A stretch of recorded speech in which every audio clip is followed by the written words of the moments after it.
বিসমিল্লাহ। সেই test guys. তো আজকে আবার চলে আসলাম রিপন গার্মেন্টসের ফ্যাক্টরিতে, যেখানে নাকি স্পেশাল মুড়ি মাখা খাইছিলাম। তো আজকে আবার খাবো, আর স্পেশাল মুড়ি মাখবে আমাদের মামা। এই যে চানাচুর উপর দিয়ে দিতেছে, এখানে আসলে পেঁয়াজু, বুট, বড়া, তারপর কাবাব দিছিল।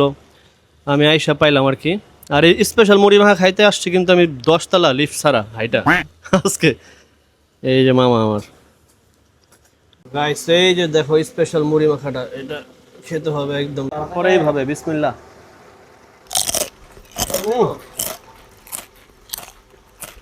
সেই টেস্ট, অনেক মজা। কাবাবের একটা ফ্লেভার আছে। রিপন গার্মেন্টসের ওনার মামা আমাদের এই যে সিনিয়র কারিগর। কেমন ভাই? ফাটাফাটি। সন্ধ্যা প্রায় আমরা এখানে খাওয়া দাওয়া হয় আসলে।